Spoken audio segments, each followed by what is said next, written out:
ಪ್ರಧಾನ ಮಂತ್ರಿ ಯಾರು ಗೊತ್ತಾದ ಮೇಲೆ ನಾವು ಓಟ್ ಮಾಡಬೇಕು. ಕಾಂಗ್ರೆಸ್ ಅವರಲ್ಲಿ ಕೂಡ ಕ್ಲಾರಿಟಿ ಇಲ್ಲ.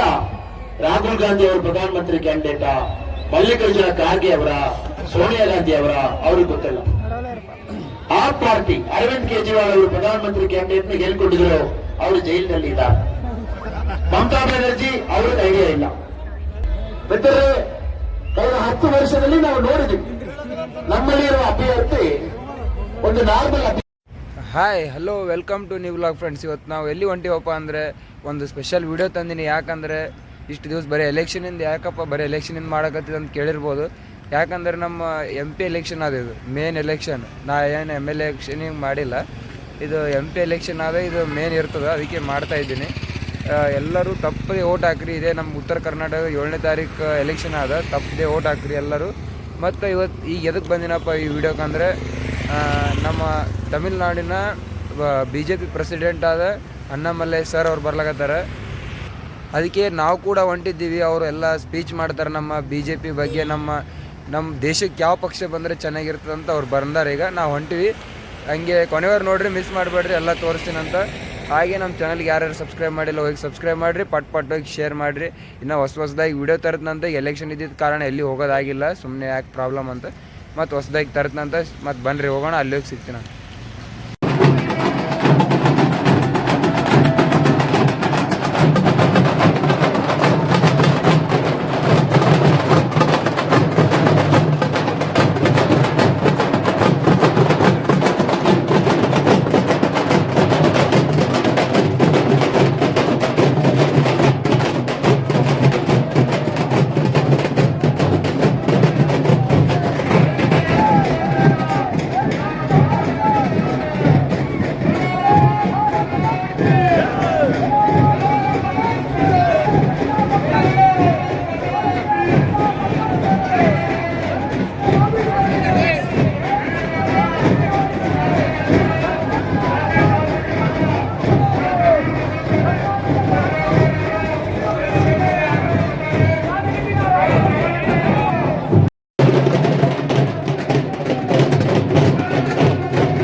ಕ್ಷೇತ್ರದಲ್ಲಿ ಬೃಹತ್ ರ್ಯಾಲಿ ಹಾಗೂ ಸಾರ್ವಜನಿಕ ಸಭೆಯನ್ನು ರಾಯಚೂರು ಮತ್ತು ಯಾದಗಿರಿ ಲೋಕಸಭೆ ಚುನಾವಣೆಯ ಪ್ರಚಾರದ ಅಂಗವಾಗಿ ನಮ್ಮ ಯಾದಗಿರಿಗೆ ಪ್ರಪ್ರಥಮವಾಗಿ ಆಗಮಿಸಿರುವ ತಮಿಳುನಾಡಿನ ಸಿಂಗಂ ಅಂತಾನೆ ಖ್ಯಾತಿಯಾಗಿರುವಂತಹ ಮತ್ತು ಕರ್ನಾಟಕದಲ್ಲಿ ಪೊಲೀಸ್ ಇಲಾಖೆಯಲ್ಲಿ ತಮ್ಮದೇ ಛಾಪನ್ನು ಮೂಡಿಸಿರ್ತಕ್ಕಂಥ ಈ ಕಾರ್ಯಕ್ರಮದ ಕೇಂದ್ರ ಬಿಂದು ಅಣ್ಣಾಮಲೈ ಅವರಿಗೆ ನಮ್ಮ ಯಾದಗಿರಿಗೆ ಹಾರ್ದಿಕ ಸುಸ್ವಾಗತವನ್ನು ನಾನು ಕೋರುತ್ತೇನೆ. 1 ಲಕ್ಷಕ್ಕಿಂತ ಹೆಚ್ಚು ಬಹುಮತಗಳಿಂದ ಮತ್ತೊಂದು ಸರ್ತಿ ರಾಜಾ ಅಮರೇಶ್ವರ್ ನಾಯಕ್ ಅವ್ರನ್ನ ನಮ್ಮ ಸಂಸದನಾಗಿ ಮತ್ತೆ ಕಳಿಸ್ಕೊಡ್ಬೇಕಂತ ಎಲ್ಲರ ಹತ್ರ ವಿನಂತಿ ಮಾಡಿಕೊಂಡು ನನ್ನ 2 ಮಾತುಗಳನ್ನು ಮುಗಿಸ್ತೇನೆ. ಜೈ ಹಿಂದ್, ಜೈ ಕರ್ನಾಟಕ. ಬಿಜೆಪಿ ಅಭ್ಯರ್ಥಿಯಾಗಿರ್ತಕ್ಕಂಥ ನನ್ನ ಪರವಾಗಿ ಚುನಾವಣಾ ಪ್ರಚಾರ ಕಾರ್ಯಕ್ರಮದಲ್ಲಿ ಆಗಮಿಸಿರ್ತಕ್ಕಂಥ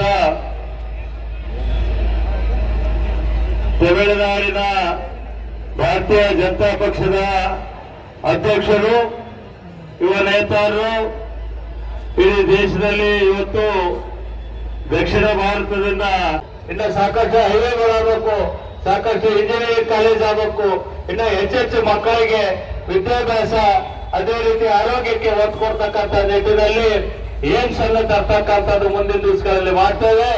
ಈಗಾಗಲೇ ಪ್ರಧಾನಮಂತ್ರಿಗಳು ನಾಯಕರು, ಭವಿಷ್ಯದ ನಾಯಕರಾಗಲಿರುವ ನಿಮ್ಮೆಲ್ಲರ ಕೇಂದ್ರ ಬಿಂದಾಗಿರ್ತಕ್ಕಂಥ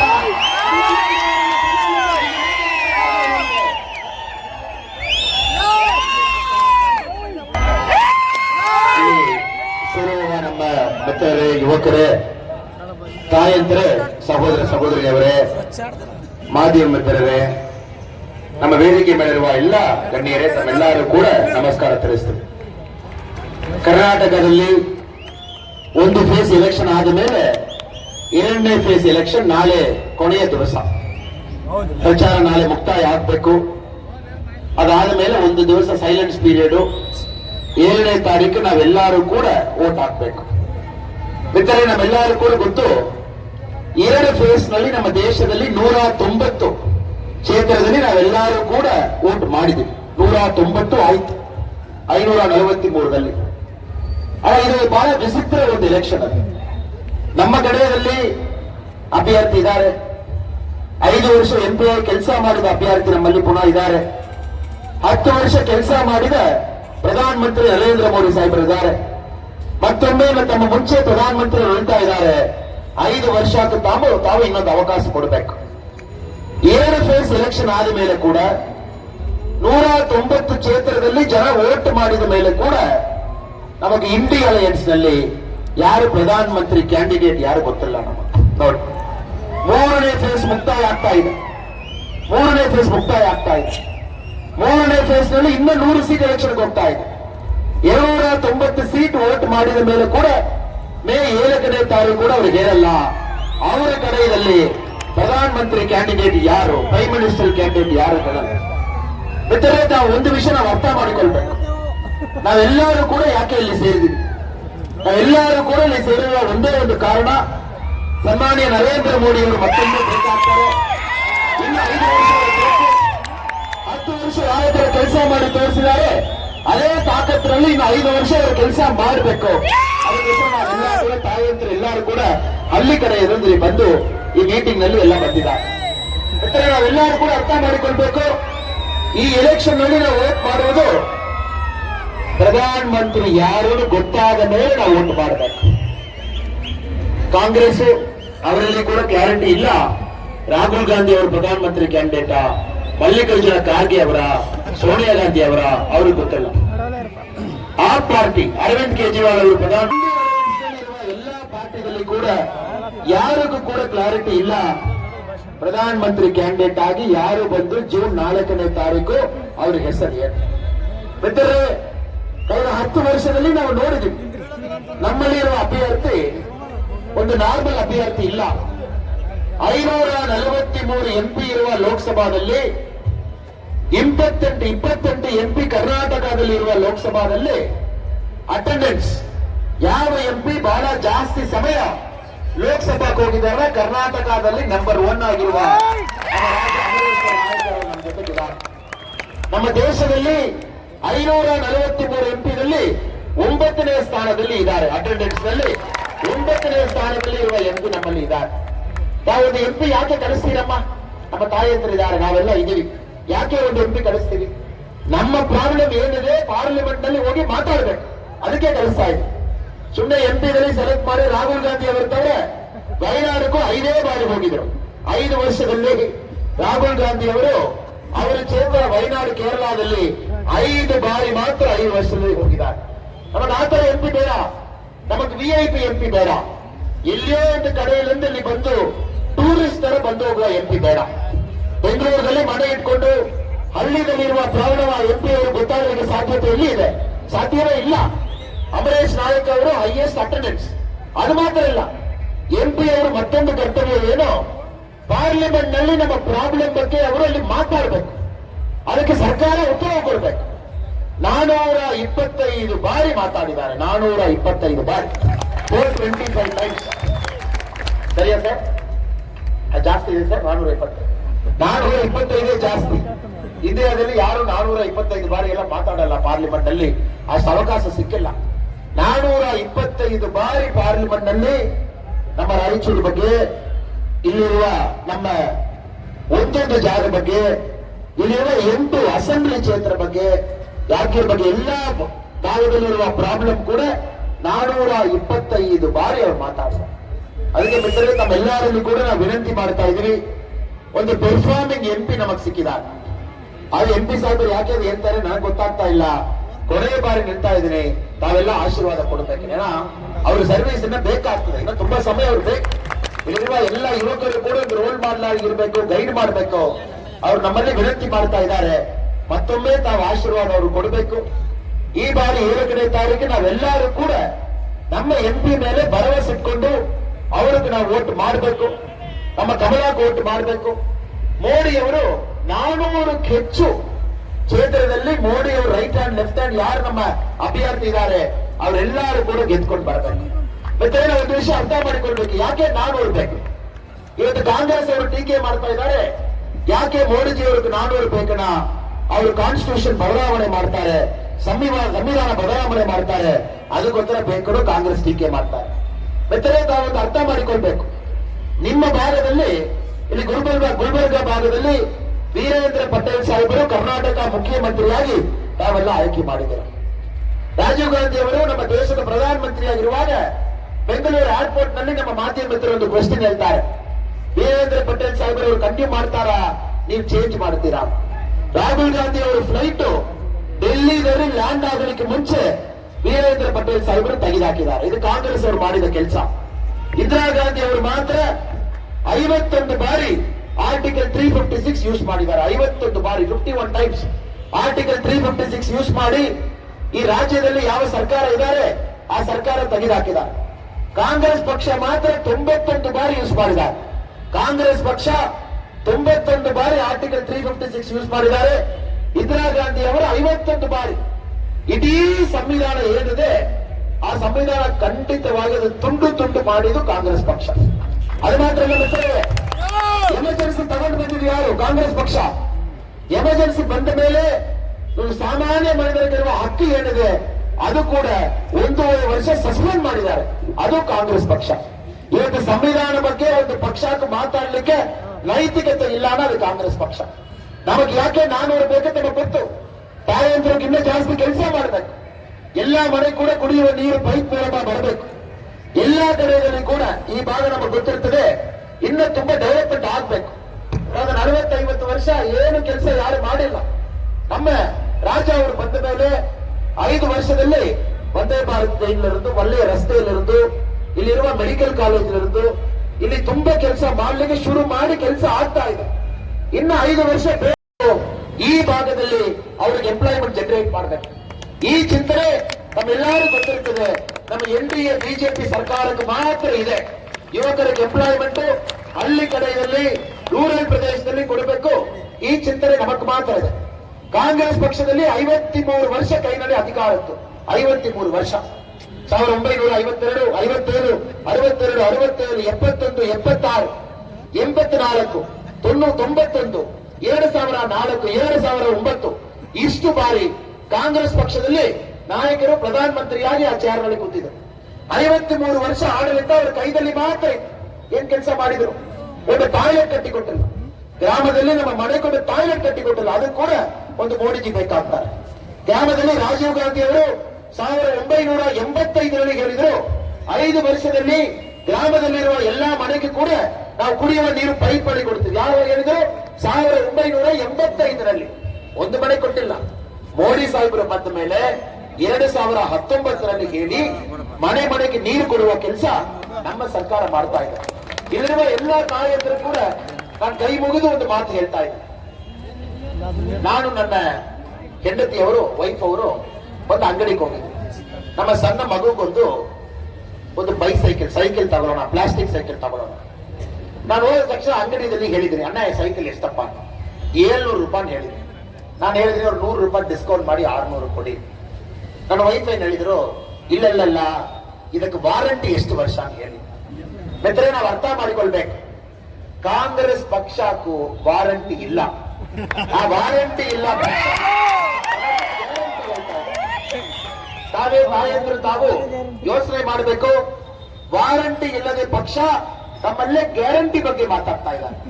ನಿನ್ನೆ ಮೊನ್ನೆ ಡೆಲ್ಲಿಯಲ್ಲಿ ಕಾಂಗ್ರೆಸ್ ಅಧ್ಯಕ್ಷರು, ಡೆಲ್ಲಿ ಪ್ರದೇಶ್ ಕಾಂಗ್ರೆಸ್ ಅಧ್ಯಕ್ಷರು ಇವತ್ತು ಡೆಲ್ಲಿಯಲ್ಲಿ ಭಾರತೀಯ ಜನತಾ ಪಕ್ಷದಲ್ಲಿ ಶಾಮೀಲಾಗಿದ್ದಾರೆ. ಇವತ್ತು ಅಧ್ಯಕ್ಷರು, ಒಂದು ರಾಜ್ಯ ಅಧ್ಯಕ್ಷರು, ಅದು ಡೆಲ್ಲಿಯಲ್ಲಿ ಕ್ಯಾಪಿಟಲ್ ಸಿಟಿದಲ್ಲಿ ಕಾಂಗ್ರೆಸ್ ಪಕ್ಷ ನನಗೆ ಬೇಡ ಅಂತ ಬಂದು ಬಿಜೆಪಿನಲ್ಲಿ ಇವತ್ತು ಸೇರಿದ್ದಾರೆ.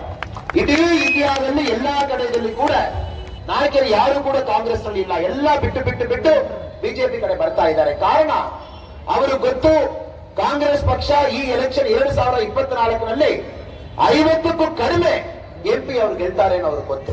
ಅದಕ್ಕೆ ತಾಯಂದ್ರಿಗೂ ನಾನು ಮನವಿ ಮಾಡುತ್ತೇನೆ, ಅವ್ರು ಏನ್ ಗ್ಯಾರಂಟಿ ಕಾರ್ಡ್ ತಗೊಂಡು ಬಂದಿದ್ದಾರ ಕೂಡ ತಾವು ನಂಬಾರ್ದು. ನಾನು ಕರ್ನಾಟಕದಲ್ಲಿ ಬೆಂಗಳೂರಿನಿಂದ ಒಂದೊಂದು ಕಡೆ ಪ್ರಚಾರ ಮಾಡಿಕೊಂಡು ನೋಡಿಕೊಂಡು ಬರ್ತಾ ಇದ್ದೆ. ಬೆಂಗಳೂರು, ಶಿವಮೊಗ್ಗ, ವಿಜಯಪುರ ಎಲ್ಲಾ ಕಡೆ ಕಾಂಗ್ರೆಸ್ ಅವರು ಒಂದು ಕಾರ್ಡ್ ತಗೊಂಡು ಬಂದಿದ್ದಾರೆ. ಏನಪ್ಪಾ ಕಾರ್ಡು? ನಮ್ಮ ತಾಯಂದ್ರಿಗೆ ಕಾರ್ಡ್ ಕೊಡ್ತೀವಿ, ಅದು ತಾಯಂದ್ರು ಭದ್ರವಾಗಿ ಇಟ್ಕೊಳ್ಬೇಕು. ಜೂನ್ 4ನೇ ತಾರೀಕು ನಮಗೆ ಕಾರ್ಡ್ ವಾಪಸ್ ಕೊಡ್ತೀರನ, ನಿಮಗೆ 1 ಲಕ್ಷ ಕೊಡ್ತೀವಿ. ಈ ಜಾಗದಲ್ಲಿ ಬಂದಿದ್ದಾರಮ್ಮ ತಾಯಂದ್ರು ಇದ್ದಾರೆ, ಬಂದಿದ್ದಾರ? ಈಗ ನಾನು ತಾಯಂದ್ರಿಗೆ ನಾನು ಬಿಡ ತಾಯಂದ್ರು ಹೇಳ್ಬೇಕು, 5,000 ಇವತ್ತು ಕೊಟ್ಟು ಹೋಗಿ, ಮನೆಯಲ್ಲಿ ಸ್ವಲ್ಪ ಖರ್ಚಿದೆ, ಇವತ್ತು 5,000 ಕೊಟ್ಬಿಡಿ. ಜೂನ್ 4ನೇ ತಾರೀಕು 95,000 ಕೊಡಿ ಮಾತ್ರ ತಾವು ವಾಪಸ್ ಹೇಳಿ. ಎಲ್ಲಾ ಕಾಂಗ್ರೆಸ್ ಪಕ್ಷದವರು ಈ ಊರು ಬಿಟ್ಟು ಓಡೋಗಿ ಬಿಡ್ತಾರೆ. ಕಾರಣ ಅವರಲ್ಲಿ ಬಾಯಿನೇನು ಸುಳ್ಳು ಹೇಳ್ತಾರೆ. ಬಾಯಿನೇನು ಇತರ ಗ್ಯಾರಂಟಿ ಕಾರ್ಡ್ ತಗೊಂಡು ಬಂದು ತಮ್ಮ ಮನೆಯಲ್ಲಿ ಕೊಟ್ಬಿಟ್ಟು ನೀವು ಬಹಳ ಗಂಭೀರವಾಗಿ ಇಟ್ಕೊಳ್ಳಿ, ನಾವು ಜೂನ್ 4ನೇ ತಾರೀಕು ನಿಮಗೆ 1 ಲಕ್ಷ ಕೊಡ್ತೀವಿ. ಇದೆಲ್ಲ ಸುಳ್ಳಮ್ಮ, ಅವರಲ್ಲಿ ಮಾಡ್ಲಿಕ್ಕೆ ಆಗಲ್ಲ. ಎಲ್ಲಿ ಮಾಡ್ತಾರೆ? ಈ ದೇಶ ಬಜೆಟ್ 40 ಲಕ್ಷ ಕೋಟಿ, 44 ಲಕ್ಷ ಕೋಟಿ. ಡಿಫೆನ್ಸ್ಗೂ ಒಂದು 6 ಲಕ್ಷ ಕೋಟಿ ರೂಪಾಯಿ ಬೇಕು. ಕೃಷಿಗೆ 4 ಲಕ್ಷ ರೂಪಾಯಿ ಕೋಟಿ ಬೇಕು. ಎಜುಕೇಶನ್ 3 ಲಕ್ಷ ಕೋಟಿ ಬೇಕು. 100 ದಿವಸ ಎಂಪ್ಲಾಯ್ಮೆಂಟ್, 100 ಡೇ ಎಂಪ್ಲಾಯ್ಮೆಂಟ್, ಅದಕ್ಕೂ 1.5 ಲಕ್ಷ ಕೋಟಿ ಬೇಕು. ಇದೆಲ್ಲ ತಾವು ಮೈನಸ್ ಮಾಡಿಕೊಂಡು ಬನ್ನಿ. ನಮ್ಮ ಬಜೆಟ್ ನಲ್ಲಿ ಇರುವ ರಿಮೈನಿಂಗ್ ದುಡ್ಡು ರೋಡ್ ಮಾಡಲಿಕ್ಕೆ, ಮನೆಯಲ್ಲಿ ಕುಡಿಯುವ ನೀರು ಕೊಡ್ಲಿಕ್ಕೆ, ಯುವಕರಿಗೂ ಎಂಪ್ಲಾಯ್ಮೆಂಟ್ ಆಪರ್ಚುನಿಟಿ ಜನರೇಟ್ ಮಾಡ್ಲಿಕ್ಕೆ, ಇದಕ್ಕೆಲ್ಲ ದುಡ್ಡಿದೆ. ಇಲ್ಲಿ ಕಾಂಗ್ರೆಸ್ ಅವರು ಹೇಳ್ತಾರೆ ನಾವು 1 ಲಕ್ಷ ಕೊಡ್ತೀವಿ. ಎಷ್ಟು ಜನ ಕೊಡ್ತೀವಿ? 40 ಕೋಟಿ ಜನ ಕೊಡ್ತೀವಿ. 40 ಕೋಟಿ ಜನಕ್ಕೆ ಎಷ್ಟು ಖರ್ಚಾಗ್ತದೆ? 40 ಲಕ್ಷ ಕೋಟಿ ಖರ್ಚಾಗ್ತದೆ. ಎಲ್ಲಿ ದುಡ್ಡಿದೆ? ರಾಹುಲ್ ಗಾಂಧಿ ಮನೆಯಲ್ಲಿ ಪ್ರಿಂಟ್ ಮಾಡ್ತಾರ? ಅದಕ್ಕೆ ಮಿತ್ರ ನಾವು ಅರ್ಥ ಮಾಡಿಕೊಳ್ಬೇಕು. ಏನು ಇಲ್ಲ, ಅವರು ಗೊತ್ತು. ಎಲ್ಲಾ ಕಡೆಯಲ್ಲಿ ಕೂಡ ಜನ ಇವತ್ತು ಕಾಂಗ್ರೆಸ್ ಪಕ್ಷ ಬೇಡ ಅಂತ ತೀರ್ಮಾನ ಮಾಡಿದ್ದಾರೆ. ಅದಕ್ಕೆ ರಾಹುಲ್ ಗಾಂಧಿ ಅವರು 2004ನಲ್ಲಿ ಅಮೇಥಿಯಲ್ಲಿ ಗೆದ್ದಿದ್ರು, 2009ನಲ್ಲಿ ಗೆದ್ದಿದ್ರು, 2014ನಲ್ಲಿ ಗೆದ್ದಿದ್ರು, 19ರಲ್ಲಿ ಸ್ಮೃತಿ ಇರಾನಿ ಅವರ ಕಡೆ ಸೋತೋಗಿದ್ರು. ರಾಹುಲ್ ಗಾಂಧಿ ಅವರು ತನ್ನ ಸ್ವಂತ ಸೀಟ್ ನಲ್ಲಿ ನಿಲ್ಲಿಗೆ ತಯಾರಿಲ್ಲ. ಮೊನ್ನೆ ಹೋಗಿ ರೇಬರೇಲಿಯಲ್ಲಿ ನಾಮಿನೇಷನ್ ಮಾಡಿಕೊಂಡು ಬಂದಿದ್ರು. 15 ವರ್ಷ ಯಾವ ಕ್ಷೇತ್ರದಲ್ಲಿ ಕೆಲಸ ಮಾಡಿದ್ದಾರೆ ರಾಹುಲ್ ಗಾಂಧಿ ಅವರು, ಆ ಕ್ಷೇತ್ರದಲ್ಲಿ ನಿಲ್ತಾ ಇಲ್ಲ. ಅವರಿಗೆ ಅವರ ಮೇಲೆ ಕಾನ್ಫಿಡೆನ್ಸ್ ಇಲ್ಲ. ಕಾಂಗ್ರೆಸ್ ಪಕ್ಷ ಗೊತ್ತು, ರಾಹುಲ್ ಗಾಂಧಿ ಅವರು ಸ್ವಂತ ಕ್ಷೇತ್ರ ಏನಿದೆ ಅಮೇಥಿಯಲ್ಲಿ ಅವರು ಗೆಲ್ಲಿಕ್ಕೆ ಪಾಸಿಬಿಲಿಟಿ ಇಲ್ಲ. ಅದಕ್ಕೆ ರೇಬರಿಗೆ ಹೋಗ್ತಾರೆ. ಇಷ್ಟು ಕಾನ್ಫಿಡೆನ್ಸ್ ಇರುವ ಕಾಂಗ್ರೆಸ್ ಪಕ್ಷ ಅವರು ಜೂನ್ 4ನೇ ತಾರೀಕಲ್ಲಿ ಅಧಿಕಾರಕ್ಕೆ ಬರ್ತಾರೆ. ಅದಕ್ಕೆ ಮಿತ್ರರೇ, ತಮ್ಮೆಲ್ಲರಲ್ಲಿ ಕೂಡ ನಾನು ಮನವಿ ಮಾಡ್ತೇನೆ, ನಾವೆಲ್ಲ ಕೂಡ ಒಂದು ಸುಂದರ ಸಾಯಂಕಾಲದಲ್ಲಿ ಇದೀವಿ. ನಾಳೆ 5 ಗಂಟೆಗೆ ಪ್ರಚಾರ ಎಂಟಾಗ್ತಾ ಇದೆ. ಅದಾದ ಮೇಲೆ 1 ದಿವಸ ಯಾರು ಪ್ರಚಾರ ಮಾಡ್ಲಿಕ್ಕಿಲ್ಲ. 7ನೇ ತಾರೀಕು ತಾವೆಲ್ಲರೂ ಕೂಡ ವೋಟ್ ಮಾಡ್ತೀರ. ನಿಮ್ಮಲ್ಲಿ ನಾನು ಮನವಿ ಮಾಡುವುದು, ಇದು ನಮ್ಮ ದೇಶದಲ್ಲಿ ಪ್ರಧಾನಮಂತ್ರಿಯಾಗಿ ಯಾರು ಬರಬೇಕು, ಪ್ರಧಾನಮಂತ್ರಿಯಾಗಿ ಬಹಳ ಗಟ್ಟಿಯಾಗಿರ್ಬೇಕು. ಒಂದು ಕಡೆ ಚೈನಾ ಇದೆ, ಒಂದು ಕಡೆ ಪಾಕಿಸ್ತಾನ ಇದೆ. ಏನ್ ಪ್ರಾಬ್ಲಮ್ ಇದೆ ನಾವು ಕೂಡ ಪ್ರಧಾನಮಂತ್ರಿ ಬೇಕು. ಅದು ಮಾತ್ರ ಇಲ್ಲ, ಇವತ್ತು ಗುಲ್ಬರ್ಗಾದಲ್ಲಿ ಪ್ರಚಾರ ಮಾಡಿ ಬಂದಿದ್ದೀನಿ. ನಮ್ಮ ಮಾಧ್ಯಮ ಮಿತ್ರ ಒಂದು ಕ್ವೆಶ್ಚನ್ ಹೇಳಿದ್ರಣ್ಣ, ಗುಲ್ಬರ್ಗಾ ಬಗ್ಗೆ ಹೇಳಿ ಅಣ್ಣ. ನಾನು ಹೇಳಿದ್ರೆ ಗುಲ್ಬರ್ಗಾ ಬಗ್ಗೆ ಹೇಳಲಿಕ್ಕೆ ಏನನ್ನ ಇದೆ? ಮಲ್ಲಿಕಾರ್ಜುನ ಖರ್ಗೆ ಸಾಹೇಬರು ಅವರು ಕಂಟೆಸ್ಟ್ ಮಾಡ್ತಾ ಇಲ್ಲ. ಅವರು ಹಳಿಯ ಕ್ಯಾಂಡಿಡೇಟ್, ಅವರು ಮಗ ಎಲೆಕ್ಷನ್ ಮ್ಯಾನೇಜರು. ಸೊ ಇದರಲ್ಲಿ ನೋಡುವಾಗ ಡೆಮಾಕ್ರಸಿನ of the people, by the people, for the people ಹೇಳ್ತಾರೆ. ಜನಕ್ಕೋಸ್ಕರ ಜನ ಇದನ್ನು ಹೇಳ್ತಾರೆ. ಇಲ್ಲಿ ನೋಡುವಾಗ ಆಫ್ ದ ಮಗ, ಬೈ ದ ಮೊಮ್ಮಗ, ಆಮೇಲೆ ತಂದೆಯವರು ಫಾರ್ ಡೆಮಾಕ್ರಸಿ, 3 ಜನ ಕೂತ್ಕೊಂಡು ಅಲ್ಲಿ ಮಾಡ್ತಾ ಇದ್ದಾರೆ. ಸೊ ಗುಲ್ಬರ್ಗಾದಲ್ಲಿ ಕೂಡ ಈ ಬಾರಿ ಮತ್ತೊಮ್ಮೆ ಖರ್ಗೆ ಸಾಹೇಬರ ಫ್ಯಾಮಿಲಿ ಜನ ರಿಜೆಕ್ಟ್ ಮಾಡ್ತಾರೆ. ಮತ್ತೊಮ್ಮೆ ಅಲ್ಲಿ ಕೂಡ ಬಿಜೆಪಿ ಬಂದೇ ಬರುತ್ತೆ. ಇಲ್ಲಿ ಕಳೆದ ಬಾರಿ ನಮ್ಮ ರಾಜ ಅವರಿಗೂ ತಾವು 1,17,000 ಮಾರ್ಜಿನ್, 1,17,000 ಮಾರ್ಜಿನ್ ಅಲ್ಲಿ ತಾವು ಗೆಲ್ಲಿಸಿ ಪಾರ್ಲಿಮೆಂಟ್ ಕಳಿಸಿದ್ದೀರಾ. ಇವರು ಕೂಡ ತಮಗೋಸ್ಕರ ಒಂದೊಂದು ಸೆಷನ್ಗೂ ಹೋಗಿದ್ದಾರೆ. ಅಮ್ಮ, ಒಂದು MP ಕಟ್ ಮಾಡಬಹುದು, ನಾವೇನೋ ಕ್ವಶನ್ ಮಾಡ್ಲಿಕ್ಕಿಲ್ಲ. ರಾಜ ಅವರು ಒಂದು ಸೆಷನ್ಗೆ ಹೋಗಲ್ಲ, ಮನೆಯಲ್ಲಿ ಕುಂತ್ಕೊಳ್ತಾರೆ. ತಾವು ನಾನು ಮನೆಗೆ ಹೋಗಿ ರಾಜ ಯಾಕೆ ನೀವು ಹೋಗಿಲ್ಲ ಅಂತ ಹೇಳಲಿಕ್ಕೆ ಆಗಲ್ಲ. ಕರ್ನಾಟಕದಲ್ಲಿ ಎಷ್ಟೋ MP ಆತರ ಹೋಗಿಲ್ಲ. ಆನ ನಮ್ಮ ರಾಜ ಅವರು ಕರ್ನಾಟಕದಲ್ಲಿ ನಂಬರ್ 1 MP ಆಗಿ ಎಲ್ಲಾ ಸೆಷನ್ ಹೋಗಿದ್ದಾರೆ. ಯಾಕೆ ಹೋಗಿದ್ದಾರೆ? ತಮಗೋಸ್ಕರ ಹೋಗಿದ್ದಾರೆ. ಎಲ್ಲಾ ಸೆಷನ್ ನಲ್ಲಿ ಕೂಡ ತಮ್ಮ ಪರವಾಗಿ ಮಾತಾಡಬೇಕು, ತಮ್ಮ ಪ್ರಾಬ್ಲಮ್ ಅಲ್ಲಿ ಹೇಳ್ಬೇಕು. ಅದು ಏನಾಯ್ತು? ನಮಗೆ ರಿಸಲ್ಟ್ 34,000 ಕೋಟಿ ರೂಪಾಯಿ 5 ವರ್ಷದಲ್ಲಿ ತಗೊಂಡು ಬಂದಿದ್ದಾರೆ. 34,000 ಕೋಟಿ ರೂಪಾಯಿ. ನನ್ನ ಕೈನಲ್ಲಿ ಲಿಸ್ಟ್ ಇದೆ ತಾಯಿದ್ರೆ, ನಾನೇನು ಸುಳ್ಳು ಹೇಳ್ತಾ ಇಲ್ಲ, ಕೈನಲ್ಲಿ ಲಿಸ್ಟ್ ಇದೆ. ಒಂದೊಂದು ಕ್ಷೇತ್ರ ಕೂಡ ಎಷ್ಟೆಷ್ಟು ಅಮೌಂಟ್ ತಗೊಂಡು ಬಂದಿದ್ದಾರೆ ಎಲ್ಲ ಲಿಸ್ಟ್ ಇದೆ. ತಾವು ಕಂಪ್ಲೀಟ್ ಆಡ್ ಮಾಡಿ. Yadgir ESI hospital, postal division, ಇಲ್ಲಿ ಬ್ಯಾಂಕು, ಇಲ್ಲಿ ಪ್ಯಾಸೆಂಜರ್ ಗೂಡ್ಸ್, ಪ್ಯಾಸೆಂಜರ್ ಟ್ರೈನು, ನಗಾಯ ಆಫೀಸು, ಇಲ್ಲಿ ಮಾಡಿರುವ ರಸ್ತೆ, ಇಲ್ಲಿ ಮಾಡಿರುವ ಎಲ್ಲ ಕೂಡ ನಾವು ಆಡ್ ಮಾಡುವಾಗ 34,000 ಕೋಟಿ ರೂಪಾಯಿ ನಮ್ಮ MP ಅವರು ನಮ್ಮ ಕ್ಷೇತ್ರ ತಗೊಂಡು ಬಂದಿದ್ದಾರೆ. ಅದಕ್ಕೆ ಮತ್ತೊಮ್ಮೆ ಅವ್ರ ಜೊತೆಗೆ ನಾವು ನಿಲ್ಬೇಕು. ಅವ್ರ ಜೊತೆಗೆ ನಾವು ನಿಲ್ಲುವಾಗ ನಾವು ಮೋದಿ ಜೊತೆಗೆ ನಿಲ್ತೀವಿ. ಕೊನೆಯದಾಗಿ ತಮ್ಮಲ್ಲಿ ಒಂದೇ ಒಂದು ಮಾತು ಮಾತ್ರ ಹೇಳ್ಬೇಕು ನನಗೊಂದು ಆಸೆ. ನಾವು ಮೋದಿಜಿಯವರಿಗೂ ಧನ್ಯವಾದ ಹೇಳ್ಬೇಕಾಗ್ತದೆ. ಕಾರಣ 10 ವರ್ಷ ಈ ಮನುಷ್ಯ ಯಾವ ತರ ನಮ್ಮ MP ಎಲ್ಲಾ ಸೆಷನ್ಗೆ ಹೋಗಿದ್ದಾರೆ, ಅವರ ಒಂದು ದಿವಸ ಕೂಡ ರಜಾ ತಗೊಂಡಿಲ್ಲ. 10 ವರ್ಷ ಸಂಪೂರ್ಣವಾಗಿ ನಮ್ಮ ಕೈ ಕೆಲಸ ಮಾಡಿದ್ದಾರೆ. ತನ್ನ ತಾಯಿ ತೀರಿ ಹೋಗುವಾಗ ಕೂಡ 3 ಗಂಟೆ ಹೋಗಿದ್ದಾರೆ. ತಾಯಿಗೂ 3 ಗಂಟೆ ಹೋಗಿದ್ದಾರೆ. ಈ ಮನುಷ್ಯ 142 ಕೋಟಿ ಜನಕ್ಕೋಸ್ಕರ 10 ವರ್ಷ ಕೆಲಸ ಮಾಡಿದ ಮೋದಿಯವರಿಗೂ ನಾವು ಧನ್ಯವಾದ ಯಾವ ತರ ನಾವು ಹೇಳುವುದು. ಮೋದಿಜಿಯವ್ರಿಗೆ ನಾವು ಇಲ್ಲರಿಂದ ಹೋಗಲಿಕ್ಕೆ ರೈತರಲ್ಲಿರುವ ಯುವಕರು ಎಲ್ಲರಿಗೂ ಮೋದಿಜಿಯವರು ಕೆಲಸ ಮಾಡ್ಲಿಕ್ಕೆ ತಾವು ಶಕ್ತಿ ಕೊಡ್ಬೇಕು. ತಾವು ತಮ್ಮ ಓಟ್ ಮುಖಾಂತರ ತಾವೆಲ್ಲ ಮೇ 2ನೇ ತಾರೀಕು ಶಕ್ತಿ ಕೊಡಬೇಕು. ಒಂದು ರೆಕಾರ್ಡ್ ಮಾರ್ಜಿನ್ ಅಲ್ಲಿ ನಮ್ಮ ರಾಜ ಅಮರೇಶ್ವರ ನಾಯಕ ಅವರು ಗೆದ್ಕೊಂಡು ತಾವು ಬರಬೇಕಂತ ನಮ್ಮೆಲ್ಲರಲ್ಲಿ ವಿನಂತಿ ಮಾಡಿ, ವೇದಿಕೆ ಮೇಲಿರುವ ಎಲ್ಲ ನಮ್ಮ ನಾಯಕರಿದ್ದಾರೆ. ನಮ್ಮ ಮುದಾಲ್ ಫಾರ್ಮರ್ MLA ವೆಂಕಟರೆಡ್ಡಿ ಗೌಡ ಸಾಹೇಬರಿದ್ದಾರೆ. ನಮ್ಮ ಫಾರ್ಮರ್ ಮಿನಿಸ್ಟರ್ SM ಕೃಷ್ಣ ಸಾಹೇಬರ ಜೊತೆಗೆ ಮಂತ್ರಿಯಾಗಿ ಕೆಲಸ ಮಾಡಿದ AV ಮಲ್ಲಿಕರೆಡ್ಡಿ ಸಾಹೇಬರಿದ್ದಾರೆ. ನಮ್ಮ ಫಾರ್ಮರ್ MLA ವೀರ್ ಬಸವರಾಜ್ ರೆಡ್ಡಿ ಸಾಹೇಬರಿದ್ದಾರೆ. ನಮ್ಮ JDS ಮುಖಂಡರು ಚನ್ನಗೋಡಂಬಿ ಮುಸಂಬಿ ಸಾಹೇಬರಿದ್ದಾರೆ. ನಮ್ಮ ಯುವ ನಾಯಕ ಇಲ್ಲಿ ಮಗೇಶ್ ರೆಡ್ಡಿ ಅವರಿದ್ದಾರೆ. ನಮ್ಮ ಸಿದ್ದನಗೌಡರ್ ಕನನೂರ್ ನಮ್ಮ ನಾಯಕರವರಿದ್ದಾರೆ. ಮಂಡಲ ಅಧ್ಯಕ್ಷ, ಟೌನ್ ಮಂಡಲ ಅಧ್ಯಕ್ಷ ಲಿಂಗಪ್ಪ ಅತ್ತಿಮಣಿ ಅವರಿದ್ದಾರೆ. ನಮ್ಮ ರೂರಲ್ ಅಧ್ಯಕ್ಷ ರಾಜಶೇಖರ್ ಕಡಮನೂರ್ ಅವರಿದ್ದಾರೆ. ನಮ್ಮ ಜನರಲ್ ಸೆಕ್ರೆಟರಿ ಗುರುಕಾಮ್ ಅವರಿದ್ದಾರೆ. ನಮ್ಮ ಗುರುಕುಂದಿ ಜನರಲ್ ಸೆಕ್ರೆಟರಿ ಪರಶುರಾಮ್ ಅವರಿದ್ದಾರೆ. ಇಲ್ಲಿರುವ ಎಲ್ಲಾ ನಾಯಕರು ಕೂಡ ಮತ್ತೊಮ್ಮೆ ನಾನು ಧನ್ಯವಾದ ತಿಳಿಸಿ, ಇಲ್ಲಿ ದೊಡ್ಡ ಸಂಖ್ಯೆಯಲ್ಲಿ ನಮ್ಮ ಯುವಕರು ಬಂದಿದ್ದಾರೆ, ದೊಡ್ಡ ಸಂಖ್ಯೆಯಲ್ಲಿ ತಾಯಂತರು ಬಂದಿದ್ದೀರಾ. ಎಲ್ಲ ಹಳ್ಳಿ ಕಡೆಯಲ್ಲಂತೂ ಕೂಡ ನಮ್ಮ ಸಹೋದರ ಸಹೋದರಿ ತಾವೆಲ್ಲರೂ ಕೂಡ ಬಂದಿದ್ದಾರೆ. ಮತ್ತೊಮ್ಮೆ ತಮ್ಮಲ್ಲಿ ವಿನಂತಿ ಮಾಡ್ತಾ ಇದ್ದೀನಿ, ನಮ್ಮ ರಾಜ ಅಮರೇಶ್ವರ ನಾಯಕ ಅವರು ಬೆಸ್ಟ್ ಅಭ್ಯರ್ಥಿ ನಮಗೆ ಸಿಕ್ಕಿದ್ದಾರೆ. ಕೆಲಸ ಮಾಡುವ ಅಭ್ಯರ್ಥಿ, ನಮಗೋಸ್ಕರ ಒಂದೊಂದು ದಿವಸ ಕೂಡ ನಮಗೋಸ್ಕರ ಕೆಲಸ ಮಾಡ್ತಾ ಇದ್ದಾರೆ. ನಾವೆಲ್ಲ ಅವ್ರ ಜೊತೆಗೆ ನಿಲ್ಬೇಕಾಗ್ತದೆ. ಈ ಬಾರಿ ನಮ್ಮ ಕಮಲ ಗುರುತಿಗೆ ನಾವೆಲ್ಲರೂ ಕೂಡ ಆ ಪಟ್ಟಣಕ್ಕೆ ನಾವು ಪ್ರೆಸ್ ಮಾಡಬೇಕು. ಅವರು ದೊಡ್ಡ ಮಾರ್ಜಿನಲ್ಲಿ ಅವ್ರು ಗೆದ್ಕೊಂಡು ಬರಬೇಕು. ತಾವು ಆ ಕಾರ್ಯ ಮಾಡಬೇಕಂತ ನಮ್ಮೆಲ್ಲರಲ್ಲಿ ಕೂಡ ವಿನಂತಿ ಮಾಡಿ ನನ್ನ ಮಾತು ಮುಗಿಸ್ತೀನಿ. ಧನ್ಯವಾದ. ಭಾರತ್ ಮಾತಾ ಕಿ ಜೈ.